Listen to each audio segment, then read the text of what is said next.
श्री स्वामी समर्थ। स्वागत आहे तुमचं माझ्या यूट्यूब चॅनलमध्ये। आजचा दिवस तुम्हाला खूप छान सुख समाधानाचा आणि आनंदाचा जाऊ देत ही स्वामींच्या चरणी प्रार्थना करते आणि आज या नवीन व्हिडिओला सुरुवात करते। तर बघा मित्रमैत्रिणींनो, लवकरच अधिक मास म्हणजेच आपण ज्याला धोंड्याचा महिना असं देखील म्हणत असतो, तर आता 2026 मध्ये हा अधिक मास कधी सुरू होणार आहे, अधिक मासात काय करावं काय करू नये, अधिक मासाचं महत्त्व, अधिक मासामध्ये व्रत कसं करावं, अधिक मासाचं महत्त्व, अधिक मासामध्ये व्रत कसं करावं, त्याचप्रमाणे अधिक मासामध्ये आवर्जून आपल्याला काही नियम जे आहेत तर ते पाळायचे आहेत।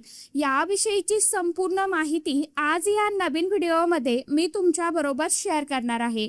त्यामुळे तुम्ही हा व्हिडिओ स्किप न करता शेवटपर्यंत नक्की बघा। चॅनलवरती तुम्ही जर हा व्हिडिओ पहिल्यांदा बघत असाल तर चॅनलला आवर्जून सबस्क्राईब करा आणि असेच नवनवीन माहितीपूर्ण व्हिडिओ बघण्यासाठी समोरील बेल आयकॉनलाही प्रेस करा। त्यामुळे काय होईल, जेव्हा कधी मी नवीन व्हिडिओ अपलोड करेल तर सर्वात अगोदर त्याचं नोटिफिकेशन तुम्हाला मिळेल आणि तुम्ही एकही व्हिडिओ मिस करणार नाही। कमेंट बॉक्समध्ये ओम नमो भगवते वासुदेवाय नमः हा मंत्र सर्वांनी आवर्जून लिहा। व्हिडिओला जास्तीत जास्त लाईक करा, इतर मित्रमैत्रिणींना देखील व्हिडिओ जास्तीत जास्त शेअर करत जावा। तर बघा मित्रमैत्रिणींनो, हिंदू धर्मामध्ये अधिक मासाला खास विशेष अनन्यसाधारण असं महत्त्व दिलं जातं। अधिक मास अतिशय महत्त्वाचा आणि तितकाच पवित्र महिना मानला जात असतो। हा अधिक मास बघा दर 3 वर्षांनी येत असतो आणि हा अधिक महिना मलमास, पुरुषोत्तम मास, दामोदर मास, त्यासोबतच धोंड्याचा महिना म्हणून सुद्धा ओळखला जातो। हा जो संपूर्ण महिना आहे ना, तर तो भगवान श्रीहरी विष्णू देवांना समर्पित केला जातो। या अधिक महिन्यामध्ये भगवान श्रीहरी विष्णू देवांची सेवा, उपासना, आराधना केली जाते।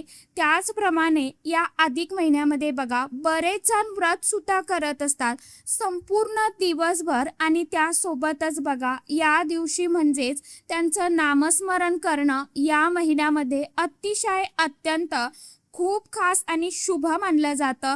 कारण की 33च्या पटीने दान करणं खूप शुभ मानलं जातं। 33 दिवे सुद्धा तुम्ही या अधिक महिन्यामध्ये दान जर केले तर त्याचं अतिशय शीघ्र फळ जे आहे ना, तर ते आपल्याला लाभत असतं। कारण की हा जो महिना आहे तर तो धार्मिक दृष्टीने अतिशय शुभ मानला गेला आहे। धार्मिक कार्य सुद्धा या अधिक महिन्यामध्ये केली जात असतात। धोंड्याचा महिना आला की आपल्या लेकीला आणि जावयाला वाण दिलं जातं, तो देखील 33च्या पटीने दिला जात असतो। आणि अशा या पवित्र महिन्याची जी सुरुवात आहे तर ती लवकरच म्हणजे 17 मेला सुरुवात होत आहे रविवारच्या दिवशी आणि या महिन्याची समाप्ती ही 15 जूनला होणार आहे। म्हणजेच अधिक महिना हा 15 जूनला समाप्त होणार आहे। तर अधिक महिना हा मराठी ज्येष्ठ महिन्यामध्ये आलेला आहे। म्हणजे 2 ज्येष्ठ महिने आलेले आहेत, म्हणजेच अधिक ज्येष्ठ आणि नीच ज्येष्ठ असे 2 महिने यावर्षी म्हणजेच अधिक महिना म्हणून आलेले आहेत। तर अशा या अधिक महिन्याचं महत्त्व धार्मिक दृष्टीने खूप आहे। या महिन्यामध्ये बघा शुभ कार्य जी आहेत तर ती केली जात नाहीत। यामध्ये लग्न असेल, साखरपुडा किंवा मुंडन यासारखे जे कार्य आहेत तर ती केली जात नाहीत। या महिन्यामध्ये जप, तप, दान, स्नान याला खास विशेष अनन्यसाधारण असं महत्त्व दिलं जातं। हे जर पुण्यकर्म आपण या अधिक महिन्यामध्ये केली तर आपल्याला 33च्या पटीमध्ये पुण्यफळ हे आपल्याला प्राप्त होत असतं। आणि असा हा पवित्र महिना मे आणि जून अशा 2 महिन्यामध्ये विभक्त पद्धतीने आलेला आहे। तर या अधिक महिन्याचं महत्त्व हे खूप म्हणजे खूप मोठं आहे। खूप पवित्र असा हा जो महिना आहे तर तो मानला गेला आहे आणि म्हणूनच या महिन्यामध्ये व्रत, उपासना, साधना करण्यासोबतच काही महत्त्वाचे नियम जे आहेत तर ते आवर्जून पाळले जात असतात। तर या महिन्यामध्ये बघा चुकूनही आपल्याला घरामध्ये किंवा बाहेर मांसाहार जो आहे ना तर तो करायचा नाहीये. शुभ कार्य म्हणजे लग्न सोहळा इत्यादी जी काय कार्य आहेत तर ती या महिन्यामध्ये करू नये व पूर्णपणे वर्ज्य मानली जात असतात.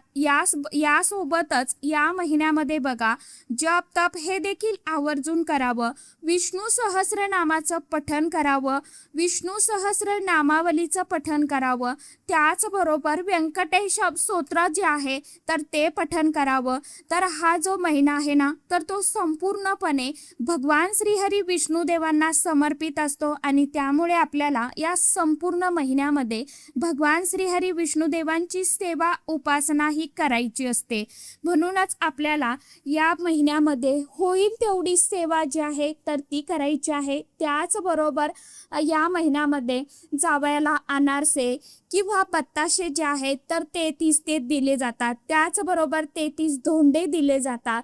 आता आपल्याला या अधिक महिन्यामध्ये कोणते उपाय करायचे आहे, कोणत्या सेवा करायच्या आहे, खास करून आपण आपल्या लेकीला आणि जावयाला कोणती वस्तू भेट म्हणून द्यायची आहे याविषयीचाही व्हिडिओ मी आपल्या चॅनलवरती लवकरच टाकणार आहे. तर आता बघा कारण की लेक आणि जावई हे आपल्या लेकीला कोणत्या वस्तू द्याव्या, त्या काय शुभ असतात, आपल्याला त्याचे काय शुभ फळ मिळतात याविषयीची ही माहिती त्या व्हिडिओमध्ये मी तुमच्याबरोबर शेअर करणार आहे. लवकरच तोही व्हिडिओ आपल्या चॅनलवरती अपलोड करेल. तर आशा करते व्हिडिओमध्ये सांगितलेली माहिती तुम्हाला समजलीच असेल.